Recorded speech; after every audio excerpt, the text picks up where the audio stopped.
Good morning students. हमारे YouTube channel play with math by Sukhinder Singh में आप सभी का स्वागत है। जैसा कि आप सबको पता है, लास्ट टाइम आपने ट्रिग्नोमेट्रिक फंक्शन से रिलेटेड एक टेबल आपने बनाई थी और इसका यूज किया था आपने कुछ क्वेश्चंस को डिस्कस करने के लिए। उसके बाद आज जो आप डिस्कस करोगे वो है ग्राफ ऑफ ट्रिग्नोमेट्रिक फंक्शन। इससे पहले भी सेकंड चैप्टर के अंदर आपने कुछ काफी इंपॉर्टेंट फंक्शंस जैसे greatest integer function, modulus function या पावर फंक्शन के ग्राफ आपने बनाए थे। इस चैप्टर के अंदर भी आपके पास जो 6 ट्रिग्नोमेट्रिक फंक्शन है, साइन, कोस, टैन, कोट, सेकेंड, कोसेकेंड, इनके ग्राफ के बारे में आज आप डिस्कशन करोगे। ये जो ग्राफ हैं ये हायर लेवल पे और कॉम्पिटिटिव एग्जाम के लिए काफी ज्यादा इंपॉर्टेंट रहने वाले हैं। तो आइए शुरुआत करते हैं साइन एक्स के ग्राफ के साथ। अब ग्राफ बनाने की प्रोसेस वही है आपके पास जैसे आपने 10th क्लास में या फिर सेकंड चैप्टर में की थी। क्या है, अगर किसी फंक्शन का ग्राफ बनाना है तो क्या करोगे, पहले आपके पास टेबल होनी चाहिए और टेबल आपने देखो ये बना रखी है 6 के 6 ट्रिग्नोमेट्रिक फंक्शंस की। अब टेबल में देखो अगर लाइन का ग्राफ है तो 2 पॉइंट इनफ है, लेकिन अगर लाइन का ग्राफ नहीं है और कोई भी ग्राफ है, कम से कम 4 से 5 पॉइंट आपने यूज करने हैं। हाँ, उससे ज्यादा पॉइंट आप यूज कर लो, कोई दिक्कत नहीं। अब अपने पास टेबल के अंदर काफी सारे पॉइंट हैं। आप क्या करोगे, कुछ पर्टिकुलर पॉइंट 0, 45, 90 यानी कि 45 के मल्टीपल आप यूज करोगे। चाहो तो आप सारे पॉइंट भी आप यूज कर सकते हो, वो आपकी इच्छा है। ठीक है, हम यूज करेंगे 0, 45, 90, 45 के मल्टीपल यूज करांगे और उससे आप ग्राफ बनाओगे। तो जैसे सबसे पहले आपके पास देखो साइन एक्स का ग्राफ फंक्शन आपके पास क्या है, साइन एक्स। तो ग्राफ आपने बनाना है, क्या करोगे, साइन एक्स की टेबल है आपके पास। अब देखो ग्राफ अगर आपने बनाना है, क्या करना आपने, दो लाइंस ड्रा करोगे जो कि एक दूसरे के क्या है, परपेंडिकुलर। ये इसका नाम रखो आप एक्स एक्सिस, इसका नाम रखो आप वाई एक्सिस। दोनों जिस पॉइंट के ऊपर कट करेंगे उसका नाम क्या रखोगे, ओरिजिन। अब जो टेबल के पॉइंट है, जैसे आप 45 के मल्टीपल यूज कर रहे हो, यहाँ पे 0, ये आ गया 45 डिग्री, ये आ गया 90 डिग्री। 45 का मल्टीपल रिप्रेजेंट कर दो 135 डिग्री, ये आ गया आपके पास 180 डिग्री। उसके बाद ये आ गया आपके पास 225 डिग्री, ये आ जाएगा आपके पास 270 डिग्री, ये आ गया आपके पास 315 डिग्री और ये आ जाएगा आपके पास 360 डिग्री। आपने एक्स एक्सिस के ऊपर जो एंगल है उनके आपने रिप्रेजेंट कर दिया। अब साइन की वैल्यू देखो आप, साइन की वैल्यू क्या है, 0 और 1 के बीच में है। अब देखो ये है पॉइंट 0, यहाँ पे पॉइंट मान लो कहीं भी मान लो, ये मान लो पॉइंट है 1 और -1 तक है। ये पॉइंट आपने क्या मान लिया, -1। ठीक है, अब 0 के ऊपर साइन की वैल्यू कितनी है, 0, एक पॉइंट तो ये मिल गया 0। 45 डिग्री के ऊपर, 45 डिग्री के ऊपर साइन की वैल्यू कितनी है, 1/√2। 1/√2 को चाहो तो थोड़ा सा सिंप्लीफाई कर लो, 1/√2 रैशनलाइज करो इसको, √2 से मल्टीप्लाई, √2 से डिवाइड, तो कितना आ गया, √2/2। और √2 वैसे तो इरेशनल नंबर है, लेकिन इसकी अप्रोक्सीमेट वैल्यू आपको पता होना चाहिए √2 और √3 की। ये है 1.414। 2 प्लेसेस डेसिमल के बाद एक प्लेस तक काफी है, एक प्लेस तक ही यूज कर ले। उसके बाद वैसे non terminating non repeating decimal expansion मिलेगा आपको, जैसे कि आपको डेफिनेशन का पता है इरेशनल नंबर की। तो डेसिमल के बाद एक प्लेस इनफ है, 1.4 के आसपास मिलेगी आपको वैल्यू। ये इसकी अप्रोक्सीमेट वैल्यू मिलेगी, एग्जैक्ट वैल्यू आपको नहीं मिलेगी। तो वैल्यू कितनी आ जाएगी, 0.7 के आसपास, क्योंकि जब आप ग्राफ वगैरह बनाओगे डेसिमल के बाद एक प्लेस तक यूज कर लो, इनफ है। तो 45 डिग्री के ऊपर वैल्यू कितनी आओगी, 0.7। ये अप्रोक्सीमेटली यहां से मिल जाएगा पॉइंट आपको 0.7। 90 डिग्री के ऊपर वैल्यू कितनी है, 1। 90 डिग्री के ऊपर वैल्यू कितनी आ गई आपके पास, 1। ये 1 को रिप्रेजेंट करें। 135 डिग्री, 135 डिग्री के ऊपर अगेन वैल्यू कितनी है, 1/√2। 1/√2 का मतलब कितना है, अप्रोक्सीमेट वैल्यू है 0.7। ये मिल गया आपको अप्रोक्सीमेट वैल्यू 0.7, बिल्कुल इसके सामने मिलेगी आपको। 180 डिग्री, 180 डिग्री के ऊपर वैल्यू फिर कितनी है, 0। उसके बाद 225 के ऊपर वैल्यू कितनी है, -1/√2। माइनस का मतलब है वैल्यू क्या मिलेगी आपको, एक्स एक्सिस से नीचे मिलेगी आपको, ये पॉइंट मिलेगा आपको -0.7। उसके बाद 270 के ऊपर साइन की वैल्यू देखो टेबल में कितनी है, -1, ये आ गया आपके पास। उसके बाद है 315 डिग्री के ऊपर वैल्यू क्या मिलेगी आपको, 315 डिग्री के ऊपर अगेन देखो कितने, -1/√2, फिर आपको वैल्यू क्या मिलेगी, -1/√2। और 360 डिग्री के ऊपर फिर देखो आप, 360 डिग्री के ऊपर वैल्यू क्या है, 0।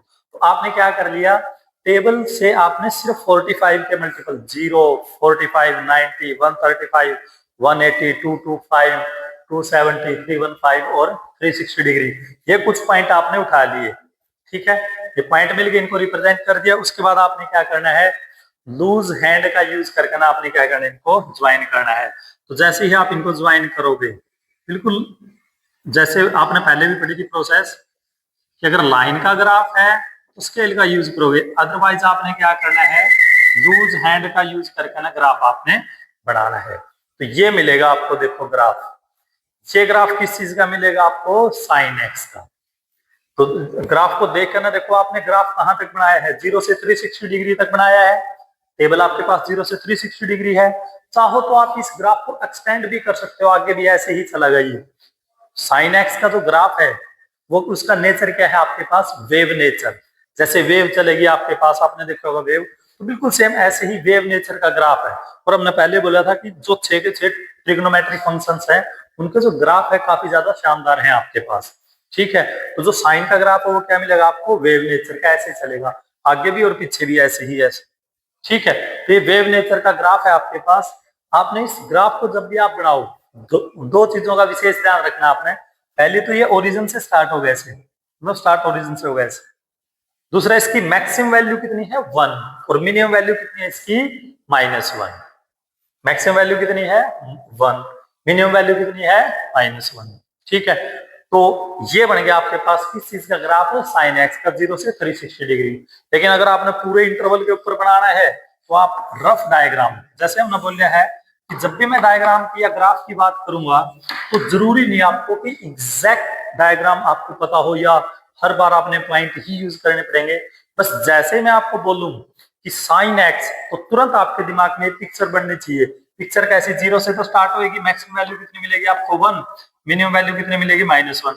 मतलब ये पिक्चर आपके दिमाग में क्लियर होनी चाहिए, ऐसे, ये ऐसे ऐसे ऐसे। ये तो नेचर है आपके पास, वेव नेचर। तो जैसे मैं साइन एक्स बोलूं तो आपके दिमाग में पिक्चर आनी चाहिए। ठीक है, इसमें मैक्सिमम वैल्यू कितनी है, 1, मिनिमम वैल्यू कितनी है आपके पास, -1।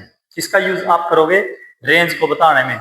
हमने पहले बताया था कि जब भी आप ग्राफ को बनाओगे, ग्राफ का काफी ज्यादा इंपॉर्टेंट रोल रहेगा रेंज को बताने में। तो इसकी मैक्सिमम वैल्यू कितनी है, 1, मिनिमम वैल्यू कितनी है, -1। तो रेंज कितनी आएगी इसकी, -1 से 1, क्लोज इंटरवल।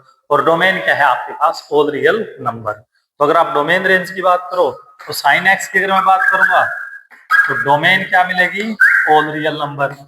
रेंज क्या है, इसको रेंज काफी ज्यादा इंपॉर्टेंट है साइन और कोस की। इसके ऊपर बहुत अच्छे अच्छे क्वेश्चन पूछे गए हैं बार बार अच्छे अच्छे एग्जाम्स के अंदर।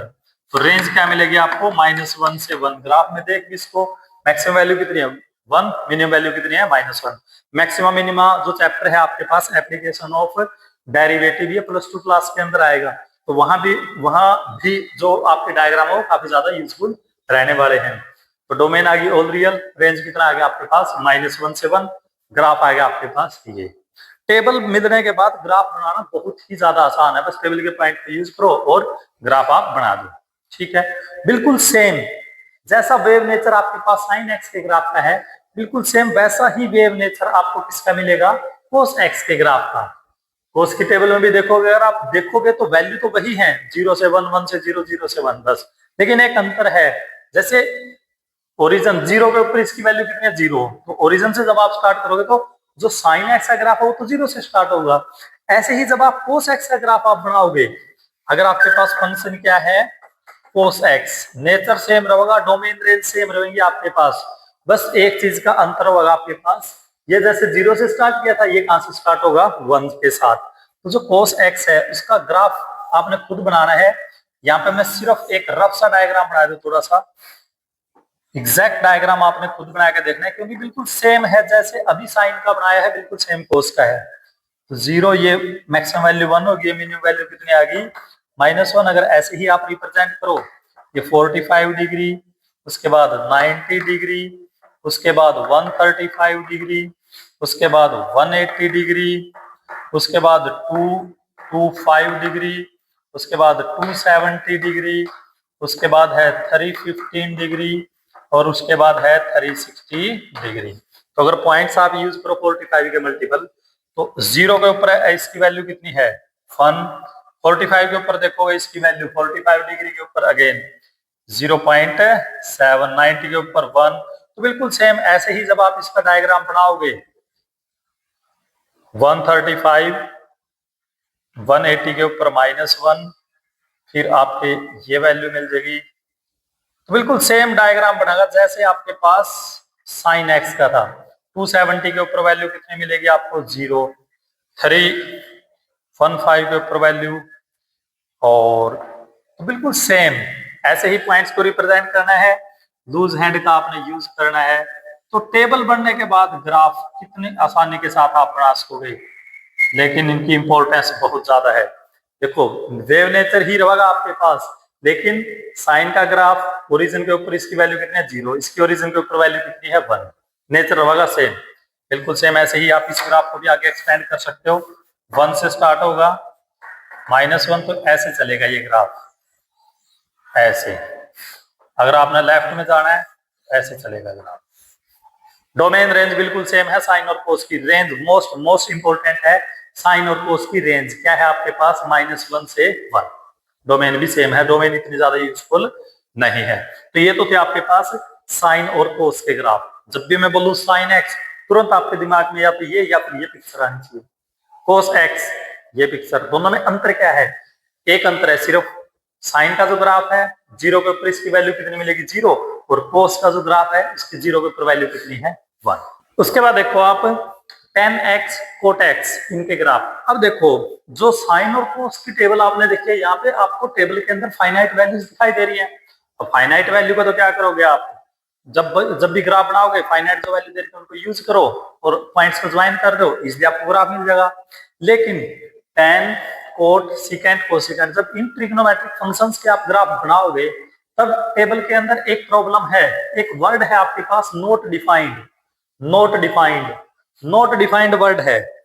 अब नोट डिफाइंड वर्ड को अगर आपने टेबल में रिप्रेजेंट करना है तो कैसे रिप्रेजेंट करोगे? जो बाकी के जो 4 ग्राफ है उसमें सिर्फ यही एक इंपॉर्टेंट चीज है कि नोट डिफाइंड को कैसे रिप्रेजेंट करोगे। जैसे 1, √2, √3 या 1/2, इनको तो आपने ग्राफ में इजीली रिप्रेजेंट कर दिया, ठीक है। तो बस आपने विशेष ध्यान रखना है कि अगर किसी भी फंक्शन का आपने ग्राफ बनाना है और किसी पॉइंट के ऊपर या किसी एंगल के ऊपर आपका जो फंक्शन है वो नोट डिफाइंड है। जैसे अगर tan x की बात करूं मैं, तो tan x 90 डिग्री के ऊपर नोट डिफाइंड है और 270 डिग्री के ऊपर क्या है, नोट डिफाइंड। तो उस केस में आपने क्या करना है, जिस भी एंगल के ऊपर आपका ट्रिग्नोमेट्रिक फंक्शन या कोई भी फंक्शन नोट डिफाइंड है, उस एंगल के ऊपर आपने क्या करना है, एक वर्टिकल लाइन ड्रा करनी है। जैसे 90 डिग्री के ऊपर है तो 90 डिग्री, इसके ऊपर एक वर्टिकल लाइन ड्रा कर दो, डॉटेड लाइन ड्रा कर दो, या डार्क आपकी इच्छा है। आप थोड़ा सा डिफरेंशिएट करने के लिए डॉटेड लाइन आप यूज कर जाए। कहां कहां ड्रा करनी है आपने, एक तो 90 डिग्री के ऊपर और दूसरा कहां पर है नोट डिफाइंड, ये 270 डिग्री के ऊपर। तो दोनों एंगल्स के ऊपर आपने क्या करना है, वर्टिकल लाइंस रिप्रेजेंट करनी है। बस यही नई चीज है, बाकी जो 4 के 4 ट्रिग्नोमेट्रिक फंक्शंस हैं उनके ग्राफ के अंदर कि नोट डिफाइंड।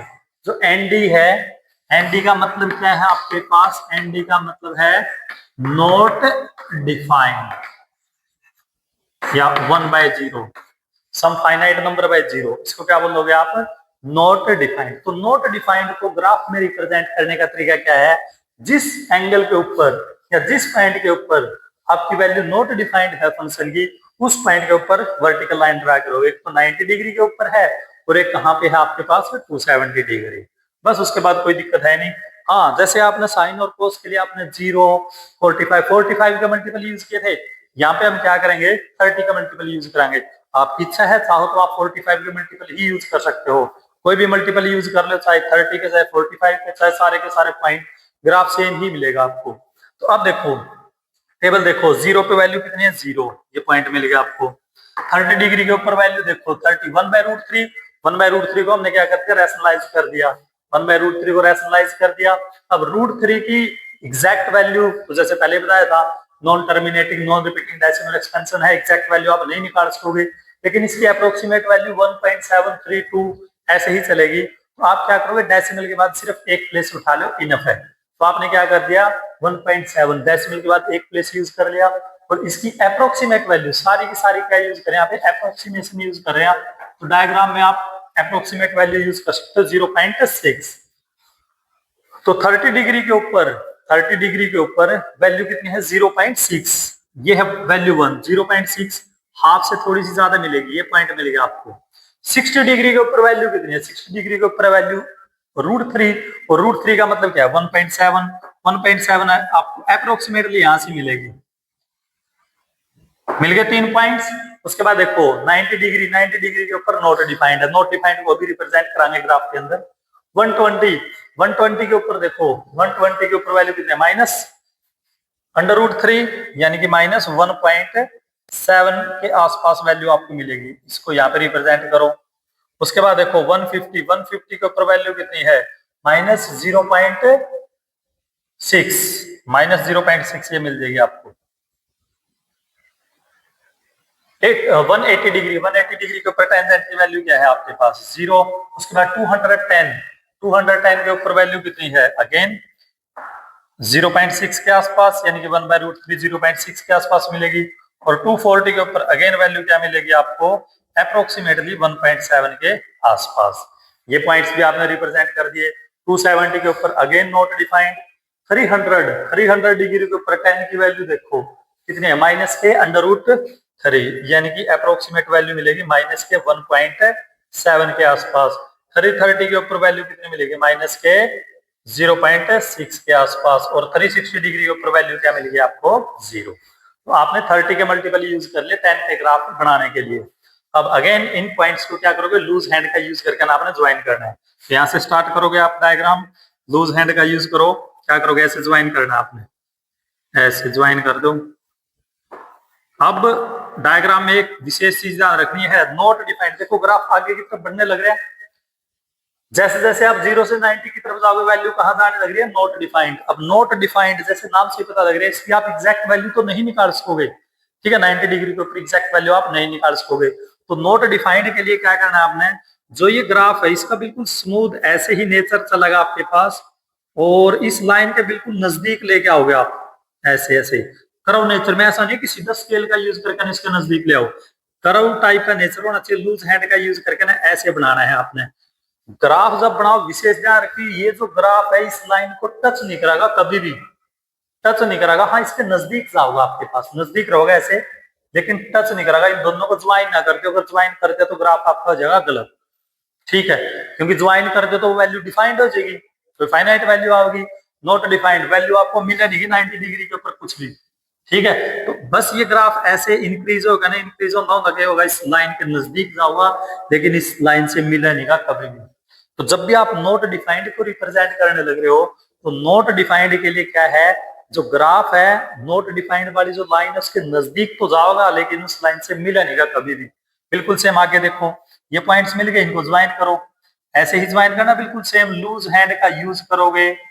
नॉट डिफाइंड वाली लाइन के बिल्कुल नजदीक जाना है, लेकिन ज्वाइन नहीं करना, ज्वाइन नहीं होनी चाहिए लाइन, दोनों नजदीक रखोगे आप, ऐसे ही आगे जाना है आपने, आगे बढ़ो, बिल्कुल स्मूथ कर्व मिलेंगे आपको, स्मूथ कर्व। देखो कितने शानदार ग्राफ है आपके पास, ठीक है, बिल्कुल सेम आगे। तो ये आगे आपके पास देखो, ज्वाइन नहीं करना, नॉट डिफाइंड वाली लाइन के आसपास जितना नजदीक ले आओ कोई दिक्कत नहीं।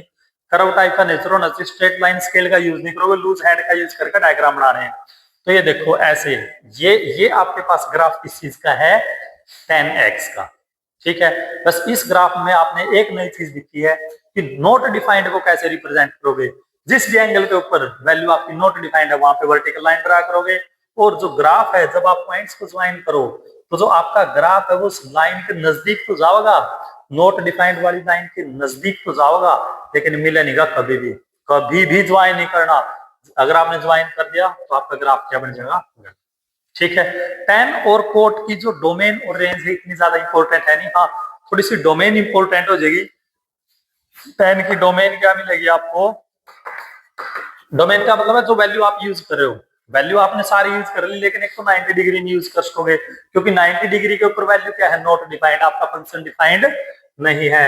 90, 270 ऐसे ही आपके पास क्या मिलेंगे, ओड मल्टीपल ऑफ 90, क्योंकि 90 की 3 के साथ प्रोडक्ट करोगे 270, तो ओड मल्टीपल ऑफ 90 के ऊपर टेंजेंट फंक्शन आपका डिफाइंड नहीं है। तो इसकी डोमेन क्या हो जाएगी, रियल में से क्या करोगे, ओड नंबर कैसे लिखा करो आप, 2n+1। जब भी कभी आपने लाइफ में इवन नंबर लिखना है तो लिखोगे 2n, n आपके पास कोई भी इंटीजर है। 2n किसको रिप्रेजेंट करेगा, इवन नंबर को। ओड नंबर को रिप्रेजेंट करना है तो कैसे लिखोगे, 2n+1, ये है ओड नंबर। तो ओड मल्टीपल ऑफ π/2। बाकी तो सारे रियल नंबर पे डिफाइंड है, लेकिन π/2 के ओड मल्टीपल के ऊपर ये डिफाइंड नहीं है। π/2 के ओड मल्टीपल यानी कि π/2, 3π/2, 5π/2, यानी कि 90, 270 अप टू सो ऑन, ये इनके ऊपर आपका जो टेंजेंट फंक्शन है उसकी वैल्यू आप डिफाइंड नहीं कर सकोगे। बाकी सभी आपकी डोमेन के पॉइंट है। रेंज आपके पास बिल्कुल भी इंपॉर्टेंट नहीं है, इसकी रेंज क्या होगी, ऑल रियल, ठीक है। 10 और कोट की रेंज तो बिल्कुल भी इंपॉर्टेंट नहीं है, क्योंकि ऑल रियल नंबर मिलेंगे। हाँ डोमेन इंपॉर्टेंट है, डोमेन में क्या होगा, टेंजेंट की रियल में से ओड, ये किसको रिप्रेजेंट करेगा, ओड नंबर को। ये किसको रिप्रेजेंट करेगा, ओड मल्टीपल ऑफ π/2, यानी कि ओड मल्टीपल ऑफ 90 इसकी डोमेन में नहीं है। बाकी सारे के सारे पॉइंट क्या हैं, डोमेन में बिल्कुल सेम कोटेक्स का है। बाकी आगे तो सारे के सारे जो डायग्राम है बिल्कुल सेम ही है, बस नोट डिफाइंड एक नई चीज आई थी जिसको आप रिप्रेजेंट करोगे। अब कोट की जब बात करो, नोट डिफाइंड एक तो 0 के ऊपर है, 0 पे तो पहले से ही वर्टिकल लाइन है। उसके बाद कहाँ पे है नोट डिफाइंड, 180 के ऊपर है। एक वर्टिकल लाइन कहाँ ड्रा कर दोगे, 180 के ऊपर। एक वर्टिकल लाइन कहाँ ड्रा करनी है आपने, 180 के ऊपर। बिल्कुल सिमिलर सा ग्राफ बनेगा। और एक है 360 डिग्री के ऊपर नोट डिफाइंड। तो जहां जहां नोट डिफाइंड है वहां वहां आपने वर्टिकल लाइंस ड्रा करनी है, ठीक है। अब देखो 1-2 पॉइंट से रिप्रेजेंट कर लो, क्योंकि टेबल में 1-2 के आसपास ही वैल्यू आपको मिल जाएंगी। कोट 0 पे नोट डिफाइंड, ये √3 का मतलब 30 के ऊपर √3 का मतलब 1.7 के आसपास। फिर 60 के ऊपर क्या आ जाएगा आपके पास, 60 डिग्री के ऊपर 0.6। 90 डिग्री के ऊपर वैल्यू कितनी है, कोट 90 की वैल्यू क्या है, 0। फिर 120 के ऊपर 0.6, फिर आपके पास ये मिल जाएगा आपको 1.7। ऐसे ही 210 के ऊपर वैल्यू क्या मिलेगी आपको, कोट x की √3, यानी कि √3 का मतलब है यहां से वैल्यू मिलेगी आपको 1.7 के आसपास। 240 0.6 के आसपास, 270 0, 300 माइनस के 0.6 और 350 माइनस के 1.7। ये पॉइंट्स मिल गए। बस पॉइंट्स को क्या करना आपने, लूज हैंड का यूज करके नजवाइन करना है। ऐसे आप क्या करोगे, लूज हैंड का यूज करके नजवाइन करोगे, और जो नोट डिफाइंड वाली लाइन है उसके बिल्कुल नजदीक लेकर छोड़ दियो बस। बिल्कुल सेम यहाँ पे भी जब आप ग्राफ बनाओगे, बिल्कुल सेम ऐसे ही मिलेगा आपको। इनको जब आप ज्वाइन करोगे क्या होगा आपके पास, ऐसे ये नेचर मिलेगा आपको। ये देखो बिल्कुल सेम ऐसे ही ग्राफ है, लगभग सिमेट्रिकल, बिल्कुल सेम। आगे नेचर अप्रोक्सीमेटली सेम रहेगा, मिले नहीं एक दूसरे के साथ कभी भी, ये ध्यान रखियो। बस इस चीज का विशेष ध्यान रखना आपने।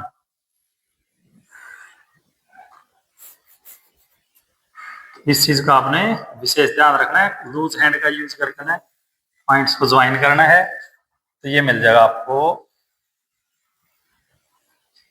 ये देखो ये नेचर बिल्कुल लगभग सिमिलर नेचर है आपके पास 10 और कोट का, ठीक है। हाँ इनकी रेंज तो बिल्कुल भी इंपॉर्टेंट नहीं है। इसकी भी रेंज क्या होगी, रेंज आओगी ऑल रियल। हाँ डोमेन देखो, जहां नोट डिफाइंड है उनको हटा दो, नॉट डिफाइंड का मतलब जिसमें फंक्शन की वैल्यू आप नहीं फाइंड आउट कर सकते, तो जिसके ऊपर फंक्शन डिफाइंड ही नहीं है तो डोमेन के अंदर वो पॉइंट नहीं मिलेगा। देखो 0, पाई, 2 पाई, पाई के मल्टीपल, तो डोमेन क्या आ जाएगी आपके पास, सभी रियल नंबर में से पाई के मल्टीपल, एन पाई, पाई के मल्टीपल, एन आपके पास एक इंटीजर है, तो क्या करोगे, रियल नंबर में से एन पाई, पाई के मल्टीपल, एन आपके पास एक इंटीजर है, रियल में से पाई के मल्टीपल माइनस करते हो तो आ जाएगी डोमेन, और range all real, range all real. जैसे आपने देखा साइन और कोस, साइन और कोस की रेंज काफी ज्यादा इंपॉर्टेंट है, -1 से 1। टेन और कोट की आपके पास डोमेन इंपॉर्टेंट है, रियल 10 की है रियल में से ओड मल्टीपल ऑफ 90, कोट की है रियल में से मल्टीपल ऑफ पाई, रेंज इनकी इंपॉर्टेंट नहीं है। उसके बाद देखो आप सीकेंट एक्स और कोसिकेंट एक्स के ग्राफ, अगेन इसमें कुछ भी नई चीज आपको नहीं मिलेगी क्योंकि एक नोट डिफाइंड था वो आपने पहले पता कर लिया। तो सबसे पहले क्या करोगे, सीकेंट का ग्राफ बनाना, तो आप ये देखो नोट डिफाइंड कहाँ पे है, 90 डिग्री और 270 डिग्री। तो सबसे पहले क्या किया, 90 डिग्री के ऊपर एक वर्टिकल लाइन ड्रा कर दी, 270 डिग्री के ऊपर एक वर्टिकल लाइन ड्रा कर दिया आपने। अब ग्राफ अगर आपने बनाना है तो 0 के ऊपर देखो, सेकंड की वैल्यू 0 के ऊपर वैल्यू कितनी है, 1, ये पॉइंट मिल गया आपको। 30 डिग्री, 30 डिग्री के ऊपर वैल्यू कितनी है, 2/√3, 2/√3 के अप्रोक्सीमेट वैल्यू निकाले, पहले रैशनलाइज किया, √3 की अप्रोक्सीमेट वैल्यू यूज कर ली 1.7, और फिर एक बार फिर 3.4 की अप्रोक्सीमेट वैल्यू आपने यूज कर ली 1.1। तो 30 डिग्री के ऊपर वैल्यू क्या मिलेगी, 1 से थोड़ी सी ज्यादा, 1.1, बिल्कुल नजदीक रहोगे आप। और 60 डिग्री, 60 डिग्री के ऊपर वैल्यू कितनी है, 2, 60 डिग्री के ऊपर वैल्यू कितनी आ गई आपके पास है, 2। तो ये आपके पास मिल गए 3 पॉइंट। 90 डिग्री के पास जैसे जैसे जाओगे वैल्यू क्या मिलेगी आपको, नॉट डिफाइंड। अगेन 120, सीकेंड की वैल्यू 120 डिग्री के ऊपर क्या है, -2, तो यहाँ पे वैल्यू क्या मिलेगी आपको, -2, ये मिल गया। उसके बाद 150, 150 के ऊपर वैल्यू मिलेगी आपको 1.1, 1.1 यहाँ से मिलेगी आपको वैल्यू ये। 180 के ऊपर वैल्यू क्या मिलेगी आपको, 1 - 1।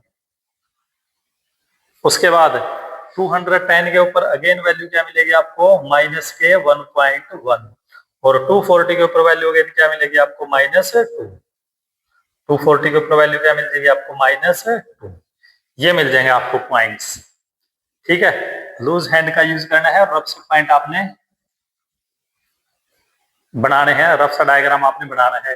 270 डिग्री के ऊपर अगेन नॉट डिफाइंड, 300 डिग्री के ऊपर, 300 डिग्री के ऊपर वैल्यू कितनी है, 2, यहाँ पे वैल्यू अगेन कितनी मिलेगी आपको, 300 के ऊपर वैल्यू मिलेगी आपको 2। 30 डिग्री के ऊपर वैल्यू कितने मिलेगी आपको, 1.1 के आसपास, 1.1 के आसपास वैल्यू मिलेगी। और 360 डिग्री के ऊपर वैल्यू क्या मिलेगी आपको, 1। ये मिल गए आपके टेबल के पॉइंट्स, पॉइंट मिल गए, बस इनको लूज हैंड का यूज करो, ज्वाइन करो। 1 से स्टार्ट होने लग रहा है, ऐसा नेचर मिलेगा आपको, ये ऐसे। ये जो ग्राफ है अगेन आपको बार बार बोल रहे हैं, ये इस लाइन के नजदीक तो जाओगा, बहुत ज्यादा नजदीक चले जाओगा, लेकिन मिले नहीं इस लाइन के साथ। फिर अगेन इन पॉइंट्स को जैसे ही आप ज्वाइन करोगे लूज हैंड का यूज करके ना, आपने क्या करना है, इनको ज्वाइन करना है, आपने इन पॉइंट्स को बिल्कुल लूज हैंड का यूज करोगे और ऐसे आप पॉइंट्स को ज्वाइन करोगे। बिल्कुल सेम लेफ्ट में लूज हैंड का यूज करके ना पॉइंट्स को ज्वाइन करना है, ऐसे ये शेप मिलेगी आपको, ये देखो ये शेप मिल जाएगी आपको, ये शेप आ गई आपके पास, ऐसे बिल्कुल सेम ये। जैसे ही आप पॉइंट्स को ज्वाइन करोगे ऐसे ये शेप मिलेगी आपको, तो ये शेप मिल गई आपको, ये ऐसे ही ये शेप मिलेंगे। और इसको अगर आप थोड़ा सा देखना चाहो तो ये बाउल टाइप की शेप है, जैसे बाउल कटोरे देखे आपने, बाउल टाइप की शेप मिलेगी आपको सीकेंट एक्स और कोसिकेंट एक्स की, ठीक है। तो ये बन गया आपके पास सीकेंट एक्स का ग्राफ। अगेन डोमेन और रेंज, इसकी रेंज मोस्ट इंपोर्टेंट है। डोमेन अगर देखोगे तो डोमेन तो वही है, नोट डिफाइंड को हटा दो, जिन जिन पॉइंट्स के ऊपर टेबल में नोट डिफाइंड है उनको हटा दो, बाकी सारे हैं। रियल में से नॉट डिफाइंड कहां पे है, 90, 270, again odd multiple of 90, odd multiple of 90। जो आपकी 10 की डोमेन थी वही सेम डोमेन इसकी है। रेंज मोस्ट इंपॉर्टेंट है रेंज इन दोनों की। रेंज देखो ऊपर वैल्यू 1 से ऊपर जाने लग रहा है ग्राफ, 1 से ऊपर कहां तक जाने लग रहा है ग्राफ, इंफिनिटी तक। और नीचे देखो -1 से नीचे कहां जा रहा है, माइनस इंफिनिटी तक। तो माइनस इंफिनिटी से -1 और 1 से इंफिनिटी। तो रेंज मोस्ट इंपॉर्टेंट है। माइनस इंफिनिटी से -1, -1 शामिल करोगे इंफिनिटी के ऊपर हमेशा ओपन इंटरवल आएगा। -1 क्योंकि टेबल में है 1 और -1, तो इसका मतलब क्लोज इंटरवल लगेगा। और 1 से इंफिनिटी, तो ऊपर तो वैल्यू 1 से इंफिनिटी तक जाऊंगी, नीचे वैल्यू -1 से माइनस इंफिनिटी। तो -1 से माइनस इंफिनिटी यहाँ पे आएगी, 1 से इंफिनिटी यहाँ आएगी, दोनों को इकट्ठा करना है। इकट्ठा आपने सेट थ्योरी में पढ़ रखा है, चीजों को जब इकट्ठा करोगे तो कौन सा साइन यूज करोगे, यूनियन। तो माइनस इंफिनिटी से -1 क्लोज इंटरवल, यूनियन 1 से इंफिनिटी, ये है रेंज। बहुत ज्यादा इंपॉर्टेंट है रेंज। काफी अच्छे कॉम्पिटिटिव एग्जाम्स के अंदर रेंज के ऊपर क्वेश्चन आवा है। सिकेंट और कोसिकेंट, साइन कोस, चारों की रेंज काफी ज्यादा इंपॉर्टेंट है, साइन कोस और सिकेंट और कोसिकेंट की। ठीक है, उसके बाद कोसिकेंट के लिए बिल्कुल सेम टेबल है आपके पास, इजली बना दो ग्राफ। पहले आप ये देखो, एक तो 0 के ऊपर एक 180 डिग्री के ऊपर वर्टिकल लाइन ड्रा कर दो, 180 डिग्री के ऊपर ड्रा कर दो वर्टिकल लाइन, 360 डिग्री के ऊपर वर्टिकल लाइन ड्रा कर दो। जब आप इसका ग्राफ बनाओगे तो वो भी बिल्कुल सेम ऐसे ही मिलेगा आपको, बाल टाइप की शेप मिलेगी। इसमें बिल्कुल और भी ज्यादा क्लियर दिखाई देगी आपको शेप। ये हो गया 0.1, ये हो गया 0.2, ये हो गया -1, ये हो गया -2। 30 डिग्री, 30 डिग्री के ऊपर वैल्यू कितनी है 2, ये आ गया 0.2। 60 डिग्री के ऊपर 2/√3 यानी कि 1 पॉइंट समथिंग, 1.1 के आसपास। 90 डिग्री के ऊपर वैल्यू कितनी है 1। 120 के ऊपर अगेन 1.1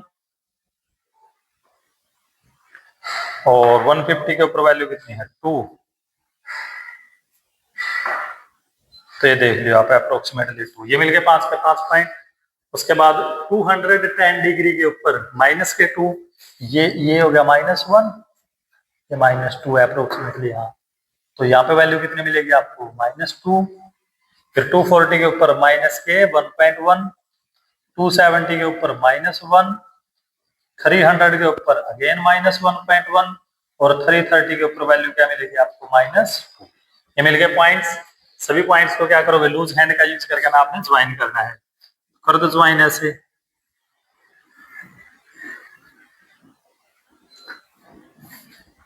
बिल्कुल सेम ऐसे ही आपने इनको ज्वाइन करना है।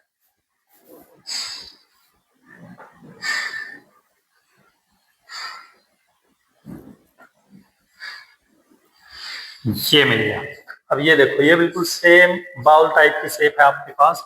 ऐसे ही 180 से आगे जब आप जाओगे तब भी आपको शेप कैसे मिलेगी, ऐसे ही मिलेगी। सिमेट्रिकल शेप्स हैं आपके पास, इसके नजदीक मिलेगा आपको बिल्कुल। ठीक है, नजदीक जैसे जैसे आप वैल्यू इंक्रीज करोगे इसके नजदीक पहुंच जाओगे आप, नोट डिफाइंड वाले। तो ये मिल गया आपको शेप्स।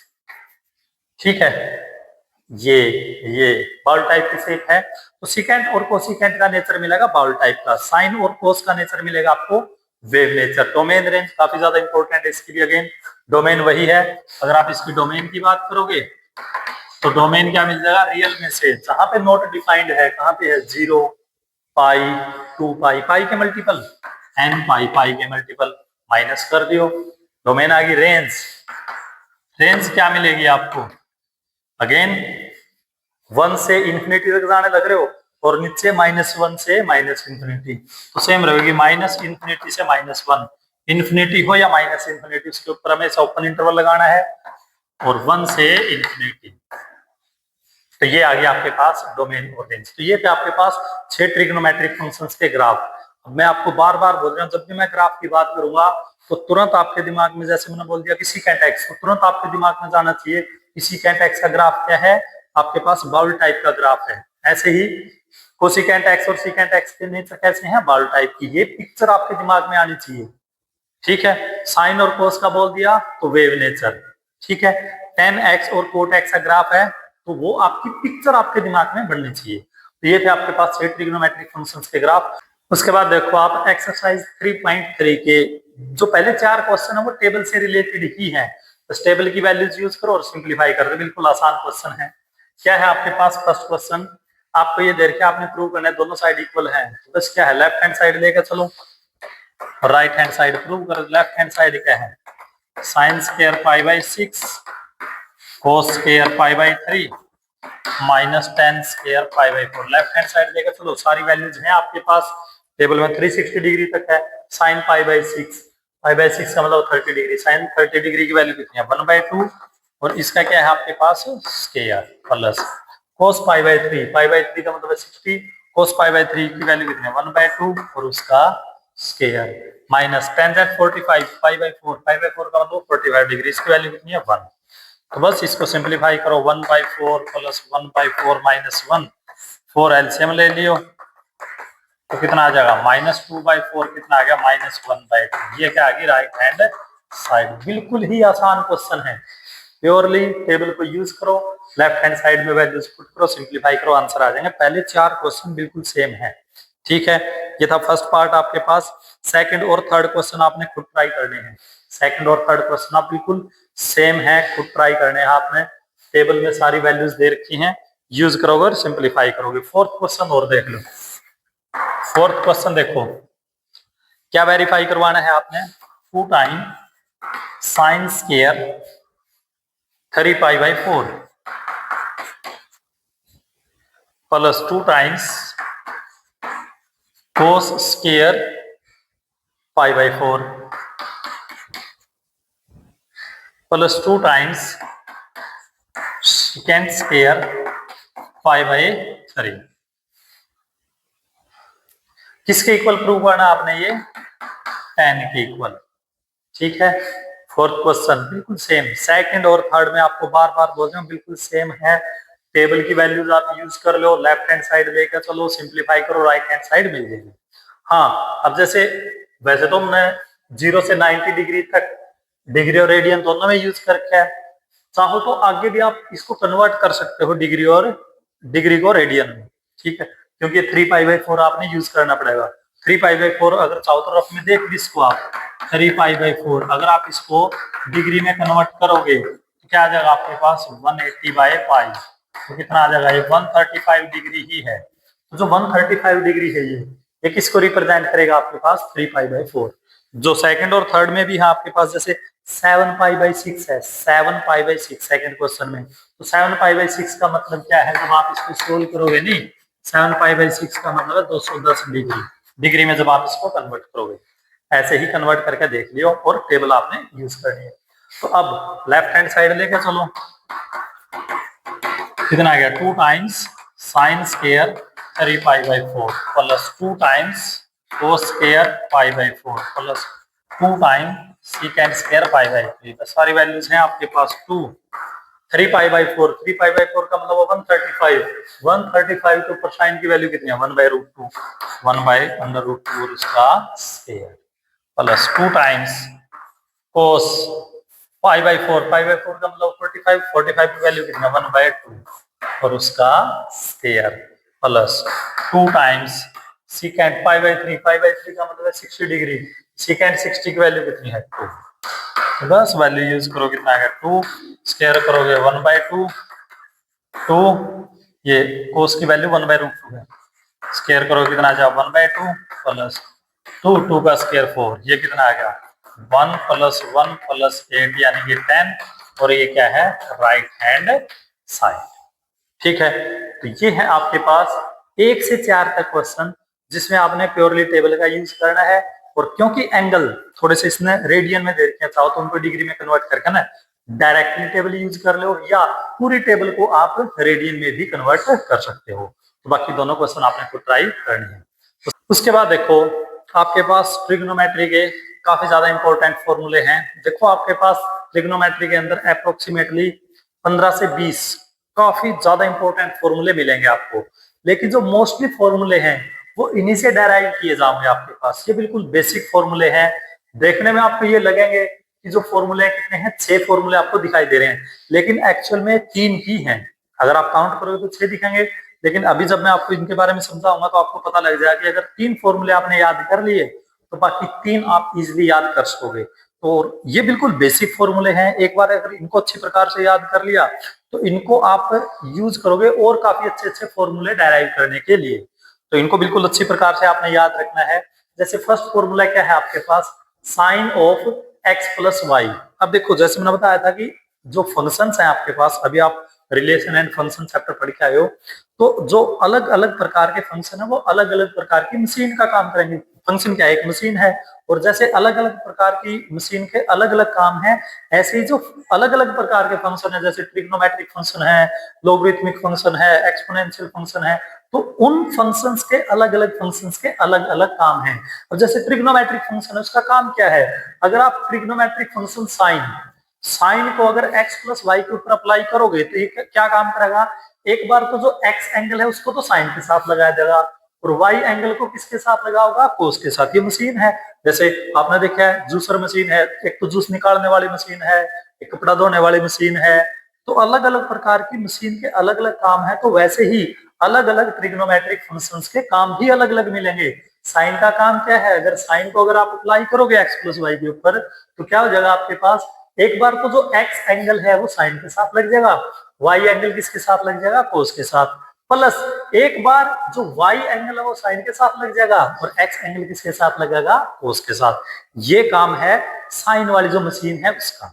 ठीक है, बीच में प्लस साइन है तो यहाँ पे प्लस साइन मिलेगा, माइनस साइन है तो यहाँ पे माइनस साइन मिलेगा। तो देखने में आपको हालांकि ये 2 फॉर्मूले लग रहे हैं, लेकिन एक्चुअल में 2 फॉर्मूले नहीं है, एक ही फॉर्मूला है। अगर ये याद कर लिया तो इससे आप इजीली इसको डेराइव कर सकते हो, बस साइन इंटरचेंज कर दो, प्लस की जगह माइनस, प्लस की जगह क्या हो जाएगा, माइनस। काम बिल्कुल सेम है साइन का काम।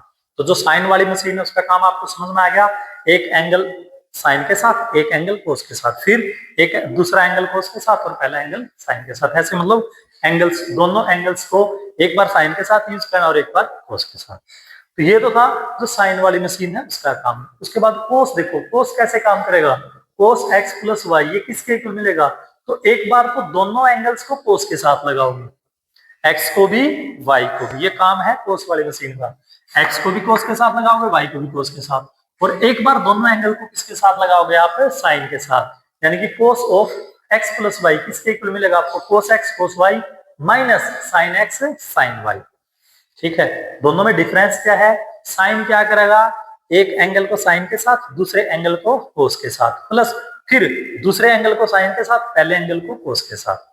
लेकिन कोस में क्या है, एक बार तो दोनों एंगल कोस के साथ लगेंगे, दोनों एंगल किसके साथ लगे, कोस के साथ, एक बार दोनों एंगल किसके साथ लगेंगे, साइन के साथ। लेकिन कोस में एक चीज का विशेष ध्यान रखना है कि अगर एंगल्स के बीच में यहाँ प्लस है तो यहाँ पे क्या मिलेगा आपको, माइनस, और अगर यहाँ पे माइनस है तो यहाँ पे क्या मिलेगा आपको, प्लस। ठीक है, ये आपके पास साइन और कोस वाली जो मशीन है उसके काम है। तो दोनों में अंतर समझ में आ गया आपको। जब आप साइन को अप्लाई करोगे एक्स प्लस वाई के ऊपर तो एक बार तो साइन एक्स के साथ लग जाएगा, कोस वाई के साथ, दूसरी बार जो साइन है वो वाई के साथ लगेगा और कोस एक्स के साथ। लेकिन जब कोस वाली मशीन अप्लाई करोगे एक्स प्लस वाई के ऊपर, एक बार तो दोनों के ऊपर एक्स और वाई के ऊपर पहले तो कोस लगेगा, फिर दोनों के ऊपर क्या लगेगा, साइन। ठीक है, ये आ गया आपके पास कोस, यहाँ पे प्लस है तो यहाँ पे माइनस, यहाँ पे माइनस है तो यहाँ पे प्लस। इस चीज का विशेष ध्यान रखिए, साइन और कोस वाली मशीन के काम पे। उसके बाद जो टेंजेंट वाली मशीन है वो क्या काम करेगी, देखो टेंजेंट को जब आप अप्लाई करोगे एक्स और वाई के ऊपर तो टेंजेंट क्या करेगा, अपने पास ही रखेगा सारी चीजें। यहाँ पे तो क्या था, साइन और कोस में डिस्ट्रीब्यूट कर दी, टेंजेंट क्या करेगा, सभी चीज अपने पास रखेगा। टेंजेंट पहले एक्स के ऊपर अप्लाई होगा, फिर वाई के ऊपर अप्लाई होगा। ठीक है, by 1 minus tangent X into tangent Y. एक बार तो सम के साथ अप्लाई होगा दोनों के ऊपर, दूसरी बार प्रोडक्ट के साथ। टेंजेंट एक्स प्लस वाई किसके इक्वल मिलेगा आपको, tangent X plus tangent Y by 1 minus tangent X into tangent Y. बिल्कुल सेम। ये फॉर्मूला अगर आपको याद हो गया तो ये भी आपको याद हो जाएगा। क्या करोगे आप, यहाँ पे प्लस है तो न्यूमरेटर में प्लस, डिनोमिनेटर में माइनस, यहाँ पे माइनस है तो न्यूमरेटर में माइनस और डिनोमिनेटर में प्लस। तो ये आपके पास देखने में आपको 6 फॉर्मूले लगेंगे, लेकिन एक्चुअल में 3 फॉर्मूले हैं और तीनों बिल्कुल अच्छी प्रकार से याद होने चाहिए। अब देखो इन फॉर्मूले को आप कैसे आप यूज करोगे क्वेश्चंस के अंदर। एक्सरसाइज का देखो आप 5th क्वेश्चन, एक्सरसाइज 3.3 का फिफ्थ क्वेश्चन देखो, दो पार्ट हैं फिफ्थ क्वेश्चन के। फर्स्ट पार्ट देखो, पहले वैल्यू आपने फाइंड आउट करनी है साइन 75 डिग्री की। इसकी वैल्यू फाइंड आउट करनी है साइन 75 डिग्री। अभी देखो आपने टेबल बना रखी है 0 से 360 डिग्री तक, तो कौन से एंगल कवर कर रखे हैं? 0, 30, 45, 60, 90, 120, 135, 150, 180 अप टू 100। ये काफी सारे एंगल आपने टेबल के कवर कर रखे हैं, लेकिन आप देखोगे कि 75 डिग्री इसके अंदर कवर नहीं है। ये इंटरमीडिएट एंगल है, इनके बीच का कोई ना कोई एंगल है आपके पास। तो इंटरमीडिएट एंगल्स के ऊपर वैल्यू फाइंड आउट करने के लिए इन फॉर्मूला का यूज कर सकते हो आप। ठीक है, अब 75 डिग्री की जरूरत है, 75 डिग्री तो है नहीं। अब 75 डिग्री का आपने क्या करना है, दो ऐसे टुकड़े बनाओगे, 75 डिग्री के दो ऐसे टुकड़े बनाओगे जिनकी वैल्यू टेबल के अंदर पता है। तो कौन से टुकड़े बनाओगे आप 75 डिग्री के?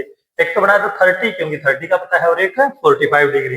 इसको कैसे लिखोगे? 75 डिग्री को लिखोगे साइन 30 प्लस 45 डिग्री, ऐसे लिखोगे 75 को। ठीक है, ऐसे ना लिख दियो, कहीं आप लिख दो कि सर 75 डिग्री के तो ऐसे टुकड़े बना दे, दो एक बना दिया आपने 10 डिग्री और एक 65 डिग्री। यहाँ पे तो एक जगह प्रॉब्लम थी 75 डिग्री पे, यहाँ पे दोनों पे प्रॉब्लम आएगी, 10 डिग्री के ऊपर भी और 65 के ऊपर भी। ऐसे टुकड़े नहीं बनाने आपने। तो जब भी आप टुकड़े वगैरह बनाओ या आप अपनी तरफ से कोई काम करो, तो काम आप इसलिए करोगे अपनी तरफ से ताकि क्वेश्चन को आसान बना सको। ऐसा नहीं कि क्वेश्चन को और भी ज्यादा कॉम्प्लिकेटेड बनाना है। तो आप जो फैक्टर आपने बनाने हैं, तो आप ऐसे फैक्टर बनाओगे जिनकी वैल्यूज आपको पता हो। और 75 डिग्री के ऐसे फैक्टर क्या है? एक तो 30 और एक 45, क्योंकि आपको 30 डिग्री का भी पता है, आपको 45 डिग्री का भी पता है।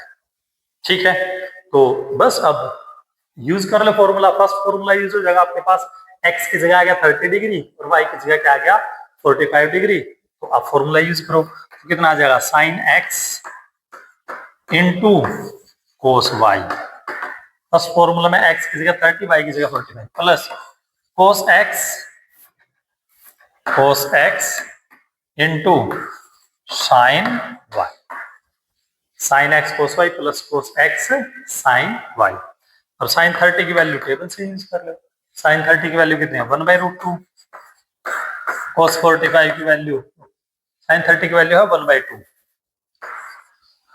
कोस 45 की वैल्यू कितनी है? 1/√2 प्लस कोस 30 की वैल्यू कितनी है? कोस 30 की वैल्यू है √3/2 और ये वैल्यू कितनी है? साइन 45 की 1/√2। 2√2 एलसीएम आ जाएगा, 2√2 एलसीएम आएगा, कितना बचेगा? 1 प्लस √3। ये आ जाएगा आंसर साइन 75 डिग्री।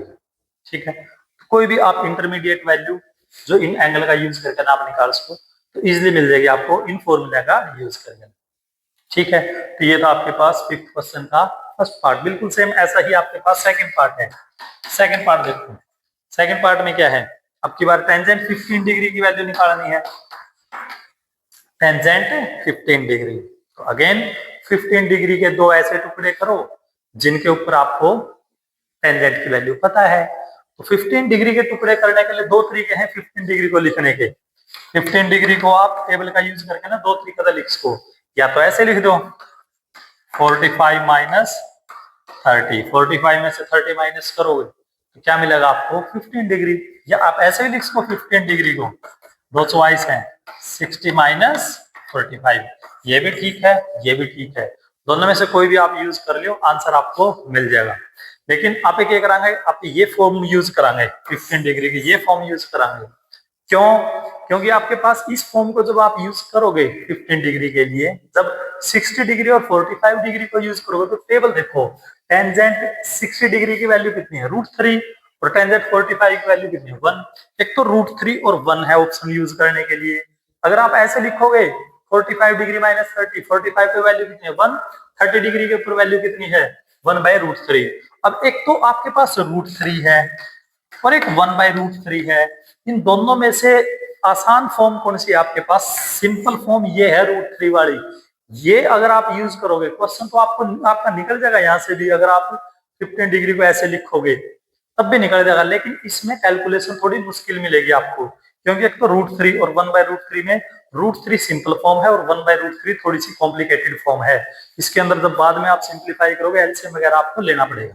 ठीक है, आंसर दोनों से आ जाएगा, लेकिन दोनों में से भी जो सबसे आसान तरीका है वो ये मिलेगा आपको। तो अगर आपके पास चॉइस है कि 30 डिग्री यूज करूं या 60 डिग्री यूज करूं टेंजेंट के केस में, तो टेंजेंट के केस में 30 और 60 में से 60 वाली वैल्यू जो है वो काफी आसान है, इसलिए 60 डिग्री यहाँ पे यूज करांगे, ये फॉर्म आप यूज करांगे। तो देखो अब टेंजेंट 60 को कैसे लिखोगे, टेंजेंट 15 डिग्री को लिखोगे 60 डिग्री माइनस 45 डिग्री। अब tangent x minus Y 6 form use कर लो, x की जगह कितना आएगा 60 डिग्री, y की जगह कितना आएगा 45 डिग्री, फॉर्म यूज करो तो कितना आ जाएगा, यो tangent x minus tangent y by 1 plus tangent x into tangent y। अब टेंजेंट 60 की वैल्यू देखो कितनी है, टेंजेंट 60 की वैल्यू टेबल में है आपके पास √3, टेंजेंट 45 की वैल्यू 1, ये √3 इंटू 1, तो आ गया √3 माइनस 1 बाई 1 प्लस √3 लिखो, या √3 प्लस 1, ऐसे यहां तक आप आंसर छोड़ सको, कोई दिक्कत वाली बात नहीं है। ठीक है, चाहो तो यहां तक छोड़ दो, इसमें भी यहां तक आप आंसर छोड़ दो, कोई दिक्कत नहीं। लेकिन अगर आपने बाद में रैशनलाइज करना है तो रैशनलाइजेशन भी कर सको, जो कि आपने लोअर क्लासेज में पढ़ रखे हैं। ठीक है, रैशनलाइज करना है तो रैशनलाइज कर लो, यहाँ तक छोड़ना है तो आप यहाँ तक छोड़ दो। तो ये था आपके पास क्वेश्चन नंबर 5, जिसके अंदर आपने टेबल के अलावा जो इंटरमीडिएट वैल्यू है उनको आपने निकाला है टेबल का यूज करके ना, प्लस ये जो फॉर्मूले थे इनका यूज करके ना।